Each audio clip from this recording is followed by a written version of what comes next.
Hello, everyone, and welcome to Pets, People, Life, and Longevity. And I am Jan Jeremias, and I am here with my canine companion, really, not really a companion, so much more, Tonka. And so a little bit about me. I am a trained scientist who began exploring holistic and alternative healing about 18 years ago. I began my journey with the use of essential oils and then further explored other modalities such as Reiki, gentle massage, for people and pets.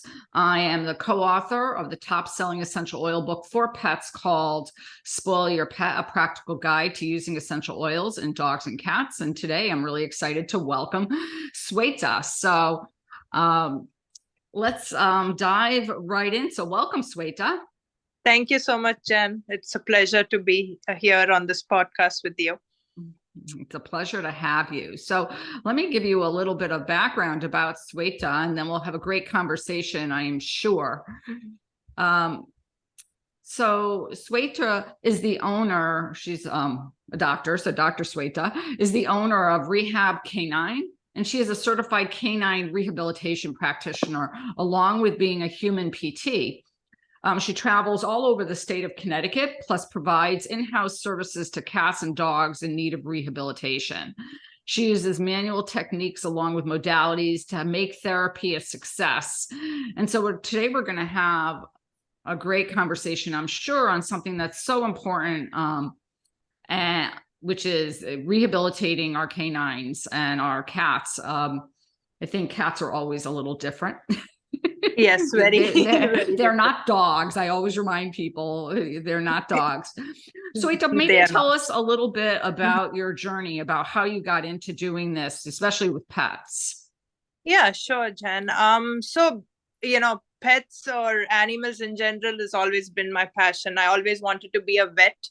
But anyway, life didn't take me on that route, but still did give me an opportunity. And being a human physical therapist, that's a prerequisite to be a certified rehabilitation practitioner.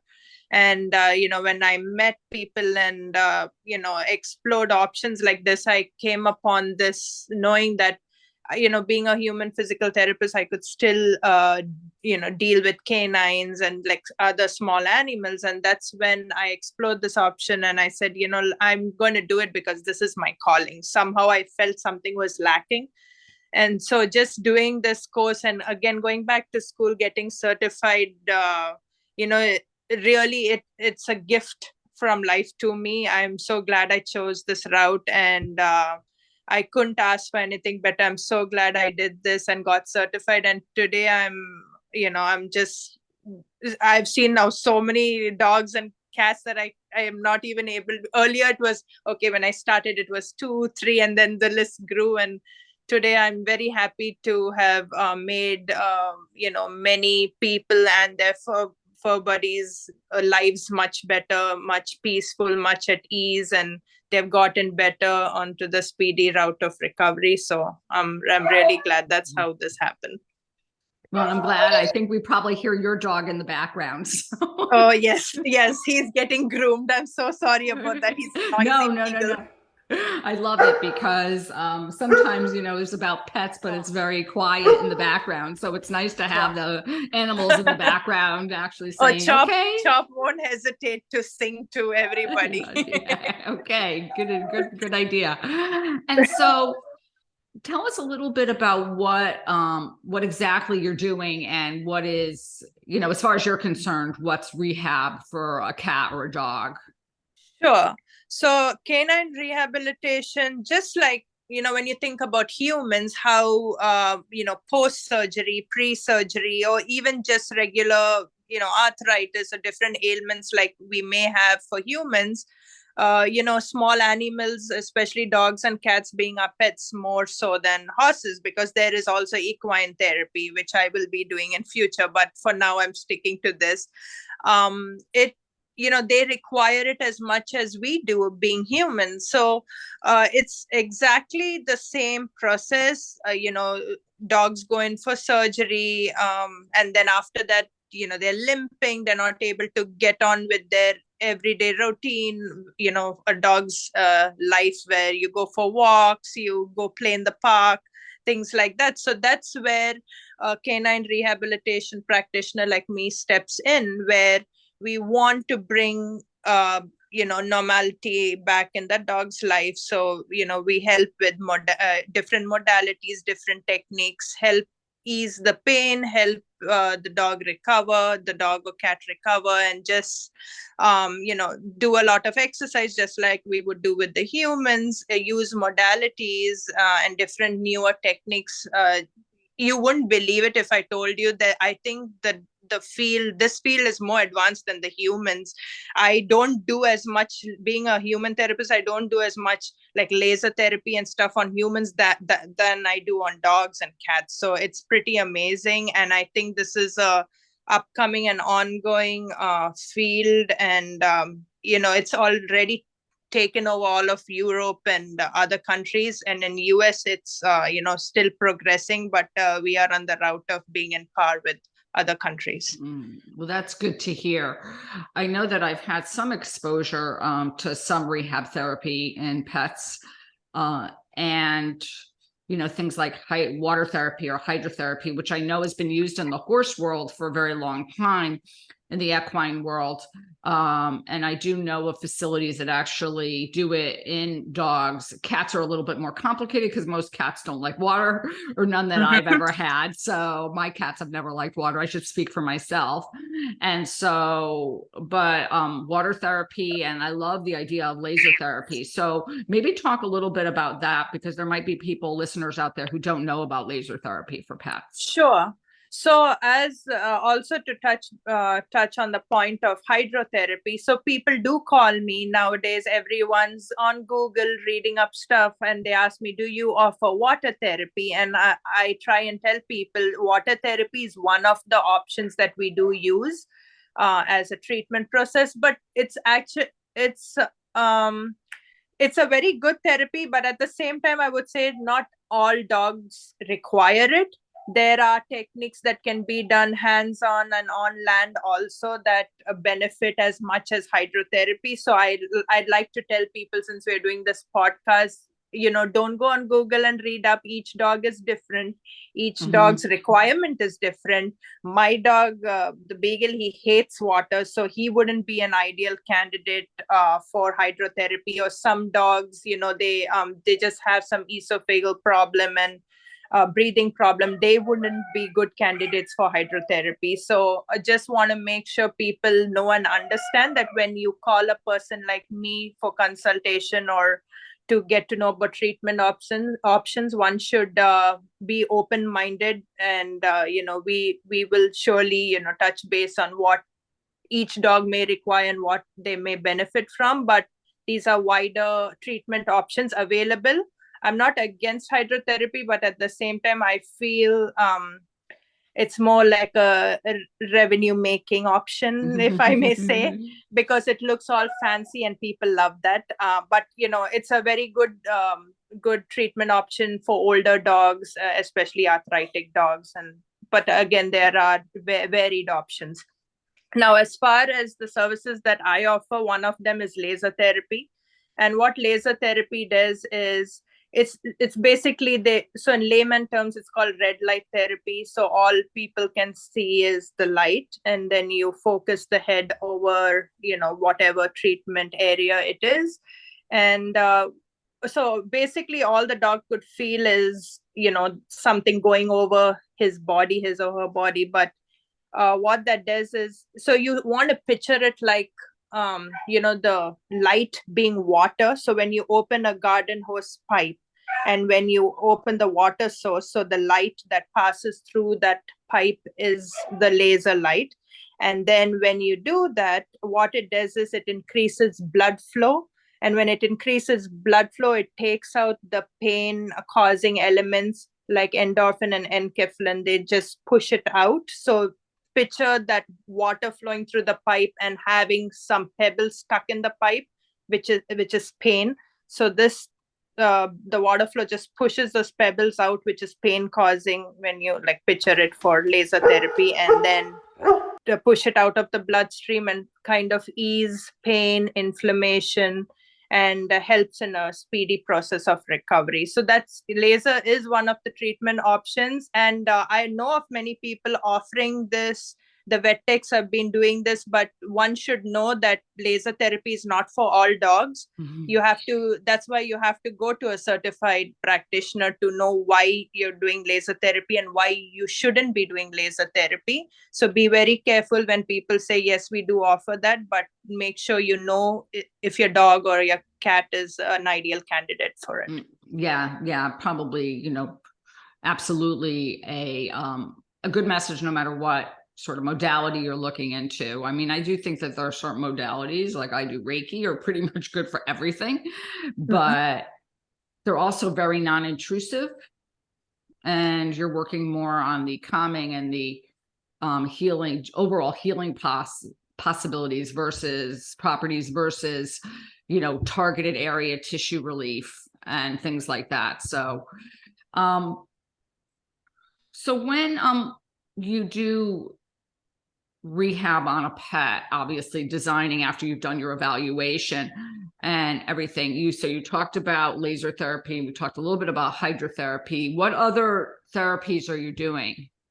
So with what I do is I do a lot of manual hands-on techniques, just like again as in humans we do soft tissue mobilization manipulation. So we could do that on dogs too. Obviously the pressure and everything varies, but I found it to be very therapeutic, and it kind of eases just the stroke petting, just like when you pet the dog, or it just feels it also you win the trust of the dog or cat that you're working on, and it just makes the entire process comfortable, as well as being therapeutic, because I do a lot. I'm a lymphedema therapist too, so I do a lot of when the dog's like post surgery comes in and has swelling, so I do a lot of manual hands-on therapy to drain that fluid and to help ease any discomfort whatsoever the pet may be experiencing.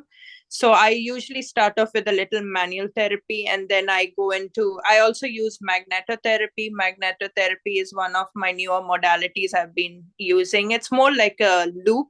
So the loop kind of surrounds the area being treated, and the dog can like just lay there or sit there. So the loop does the entire therapy for it. And it's a very good option for when you can't go and visit practitioners like me often. We can also rent it out to people and you can have it at home. So it just works well that way too.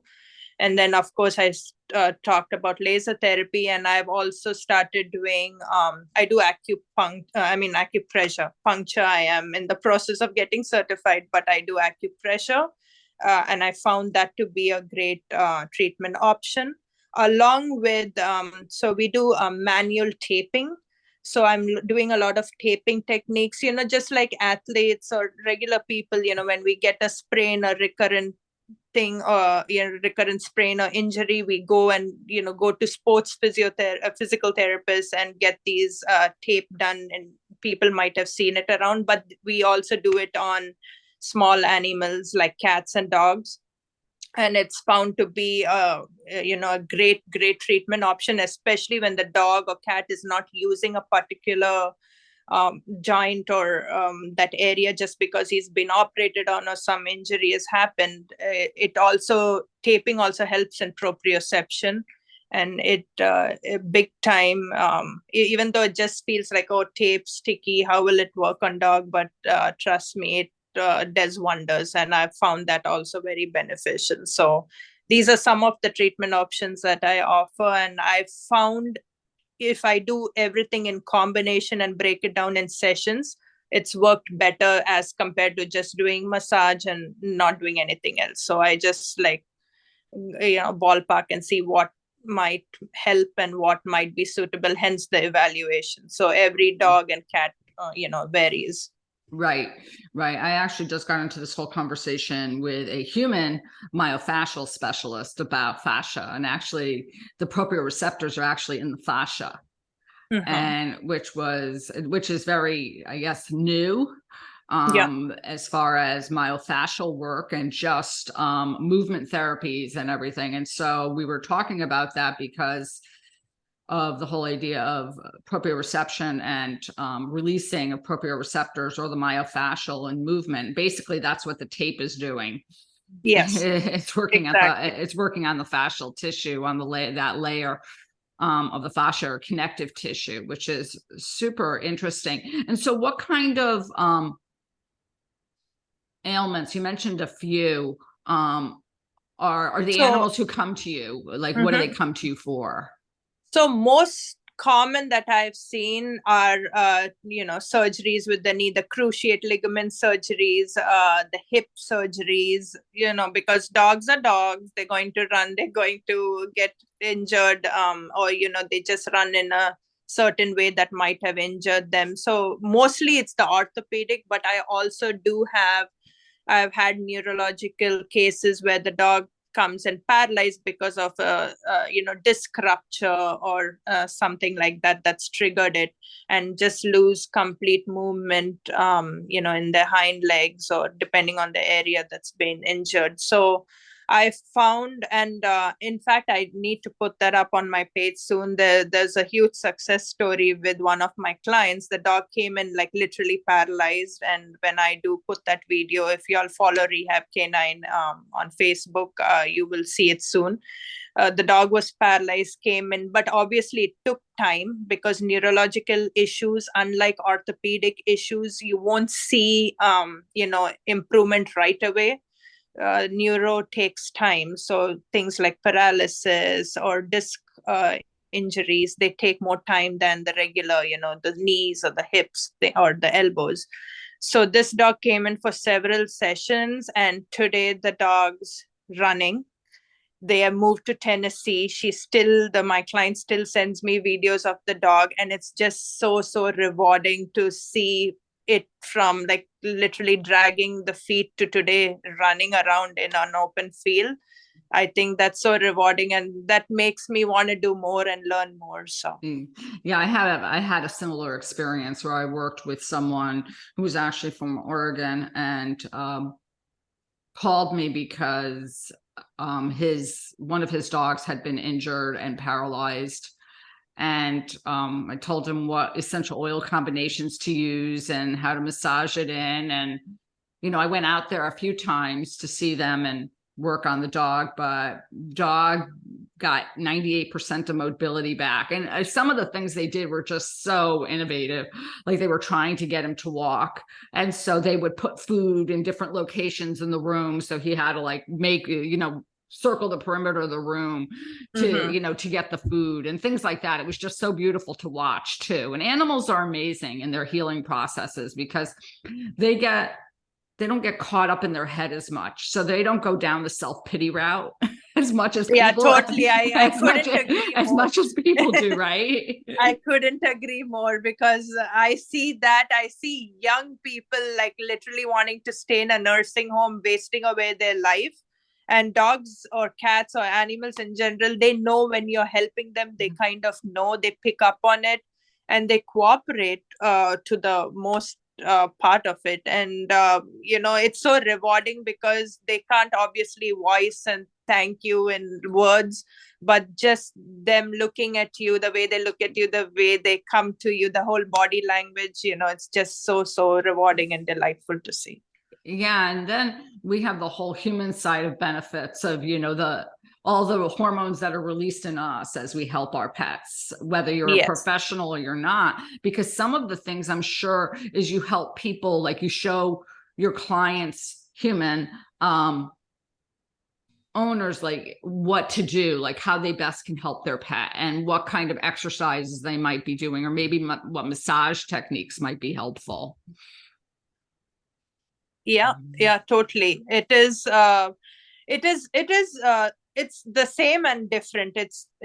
Just about, like, what can I say, it's same techniques, but in a different methodology for dogs and cats compared to humans. So right now, You're doing combinations of things for people. So Yeah. you said like surgery and injuries, and I'm sure some of the lymphedema work, I'm sure Mhm. is good, obviously post-surgery or just for circulatory. And then also I would assume post, cancer treatment, because I know there's a Yes. lot of lymphatic therapists, especially if the lymph nodes have been removed. Yes, and that's what got me into it because just personal history. My mother was she didn't make it through cancer, so she lost her war with cancer. But I just saw at that time. So this is I'm talking way back in 2000. The treatment options weren't that much, and we were also in India at that time. And that's what made me get into this, and I wanted to do newer techniques, do something more holistic and not very invasive, and be able to help people. And that's what got me into this. So lymphedema drainage, or the technique itself is very, very useful in so many cases, pre post surgeries, sometimes just to increase circulation, sometimes even when a person fractures his arm or leg, the limb or the portion is swollen, and just the drainage can do wonders.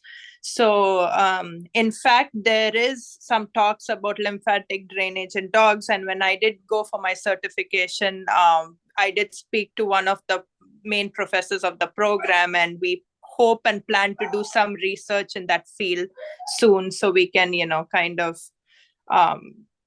bring in more of the lymphatic therapy in small animals, and that would be great and new. That would be great. Just I look at recovery, and like you said, animals don't speak to us. So first of all, after an animal has had surgery, depending on your pet, I've found that if you have a very hyper pet, for example, a hyper dog, trying to get them to chill out after surgery is very hard. A lot of times they crate, I've had clients that I've worked with where they crate the pet because otherwise the dog is running around the house. But for an animal that's used to being very active, that's very hard. It's not, their energy is very, and so anything that you can do to speed up the process is going to be helpful. Do you share with clients like how to do that themselves a little bit so that they can supplement between visits? Yeah, so that's a very good question, and many people do ask me this because of the pandemic. Vet places don't allow you in anymore. Some of them have started allowing clients to go in with their dogs, and some still are not allowing people, including my own vet.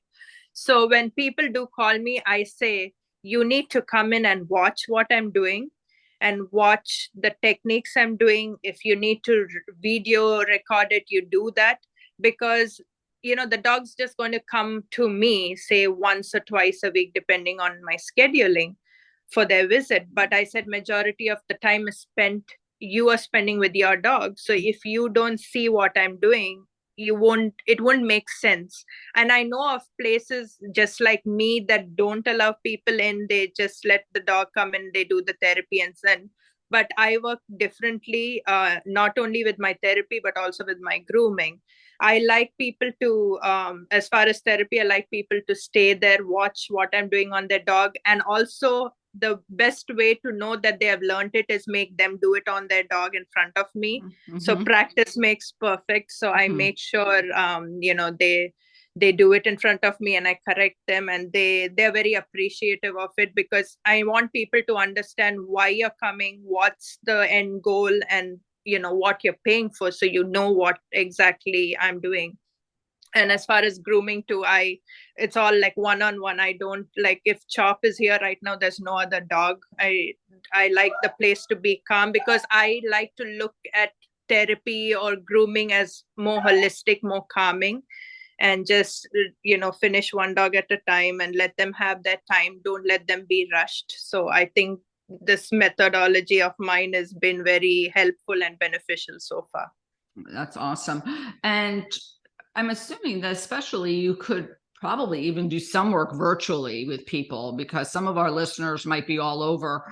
And this way, if they have a pet that's having some sort of health concern, you wouldn't be there to work on the dog, but then with description and maybe on video, and especially on Zoom these days, you might be able to do some sort of like almost like teletherapy Yeah, type yeah, visit. like telehealth, teletherapy for dogs. Yes. Yes. And yes, this is something I want to start doing because there are many people that call from far away and obviously they can't come down. I travel most of Connecticut, but then there are places where it takes me 2 hours and, that's just too much for me, or, expect the client coming to me. So I would surely want to do that. Maybe the start of next year, I want to be offering that services and helping clients that can't come to me. And I find it very, very, beneficial whether you see it on video. I'm more of a global learner. So if I see it, I can do it. And obviously, I always tell clients that if you have any doubts or questions, feel free to call me. I can, do a video with you or help you that way. So yes, it's very, very beneficial. Wow, it's amazing because there is so many holistic things that can do. And I would assume that, the more therapy, and I'm not saying that you shouldn't do medications and the medical route, but I'm sure the possibility that you might be able to decrease the amount of medication you're offering or you have to give to your pet might be substantial. Yeah, yeah, totally. I agree with that. Yes. Which is always better because the more natural you can go, to Yeah. me, the better off. Like when you look at us nowadays, we read up so much. We say, oh, we want everything organic. We want everything, we don't want anything with, unnatural stuff or something that's just put in like a higher concentration or increased shelf life, things like that. So if we want, as humans, if we want everything natural, organic, and everything holistic, because I see many humans also going for Reiki, as you being a Reiki practitioner too, Reiki and acupuncture, acupressure, doing all that holistic Chinese medicine, herbalism, things like that. I find that if you do it on humans or do it on yourself, why don't you do it on your dog or cat or your pet? Because if you want everything natural, you want that to be the same for them, and you want to have them for as long as you can in your life, because they have such a short lifespan compared to humans. So one would do everything, I believe, in their part to just make sure their dog or cat lives a long, healthy and happy life. And I would think, depending on your dog, or cat, like you said, you want them to live as long as possible. And I'm sure that, but I mean, I know from what I do is I always talk to people about being proactive in their wellness care, especially if you have a breed that's prone to a certain condition.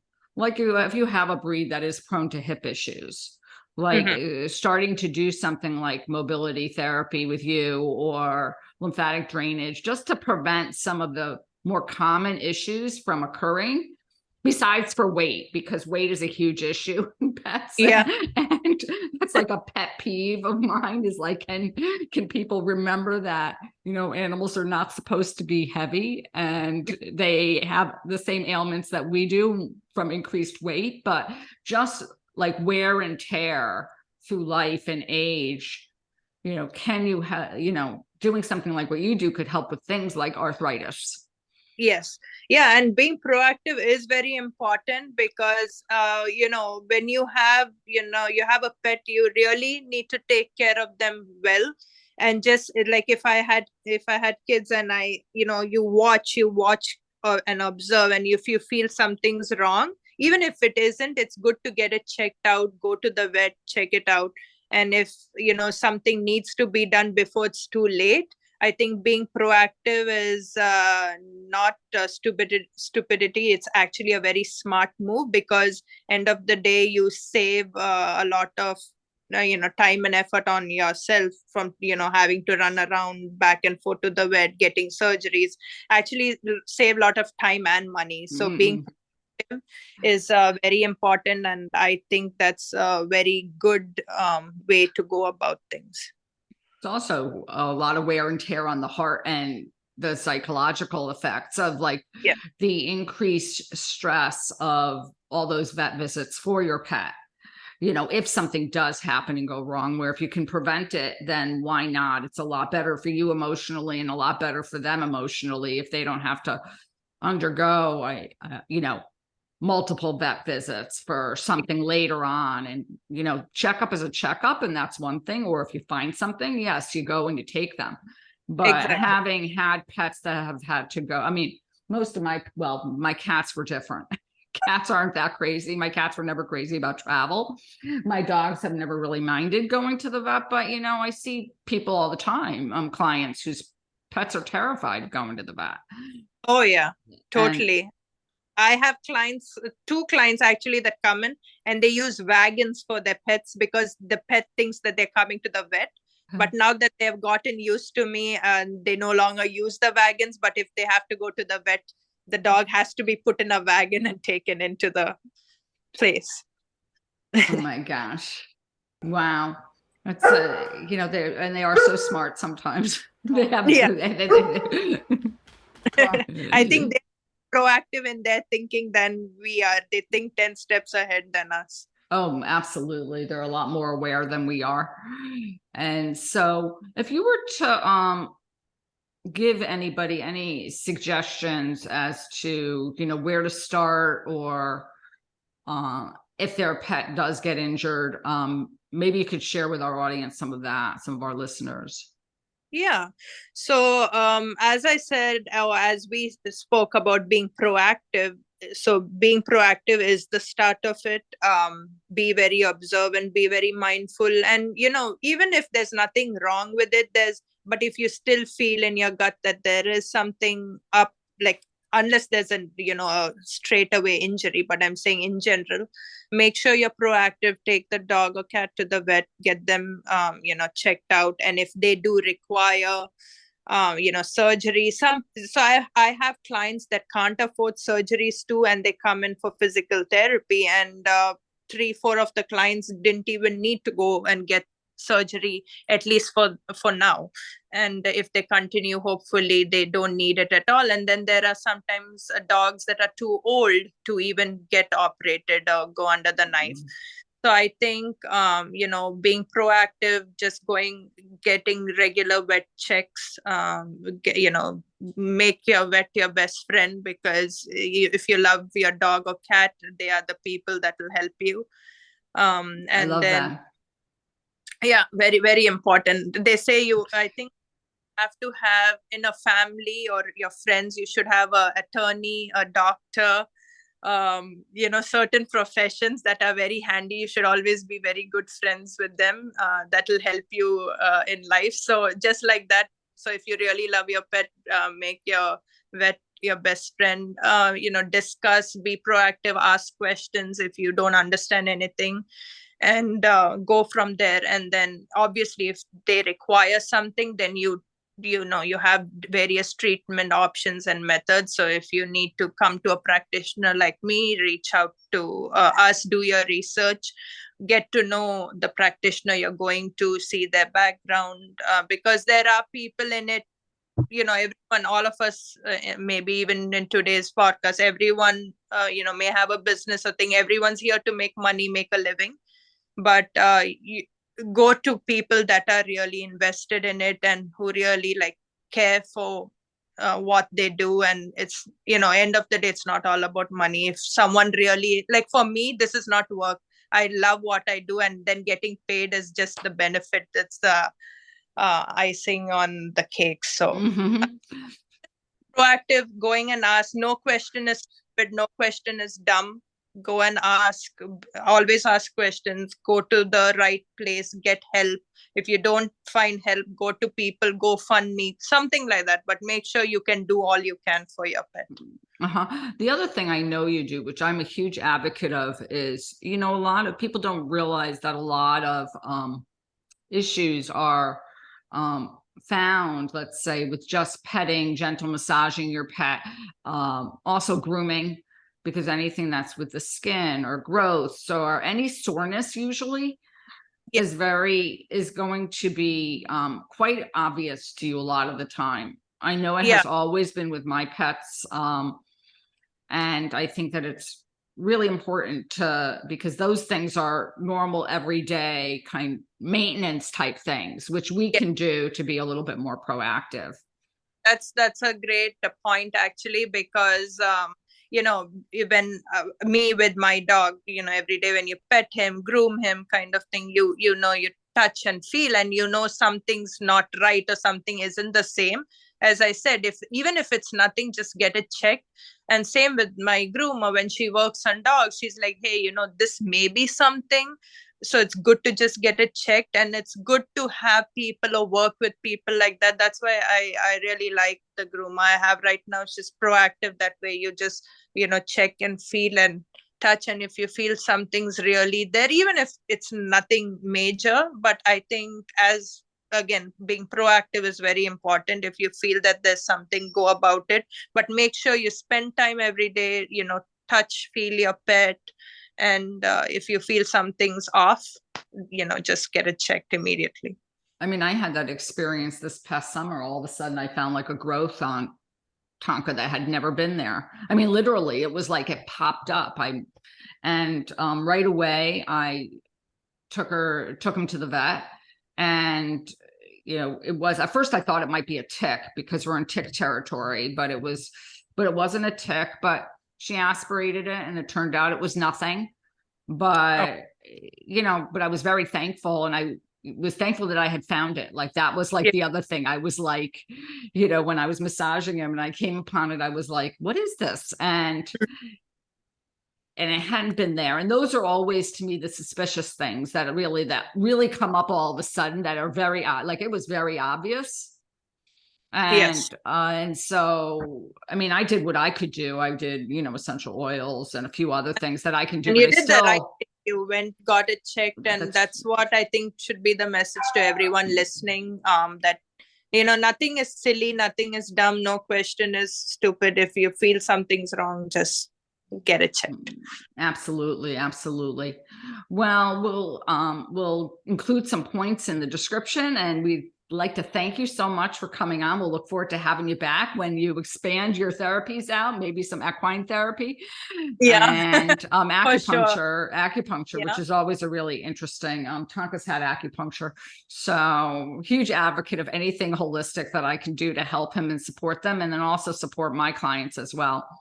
Yeah, I So, appreciate you inviting me, and this is it's good to share knowledge. Knowledge is wealth, so I'm hoping whoever's listening to the podcast will benefit. And obviously, if you do have any questions, please reach out.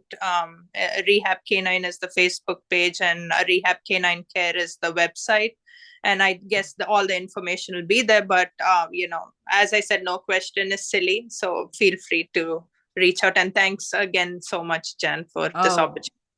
thank you, Sweata. And so everybody, thank you for listening, and I look forward to being back with you with some other great guests. Have a great day. Thank you. You've been listening to Pets, People, Life, and Longevity, part of the Exvadio Podcast Network. You can catch every episode at exvadio.com/podcasts, the Apple Podcast app, Google Podcasts, Spotify, iHeartRadio, Stitcher, Amazon Music, Audible, and wherever you find podcasts.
talk.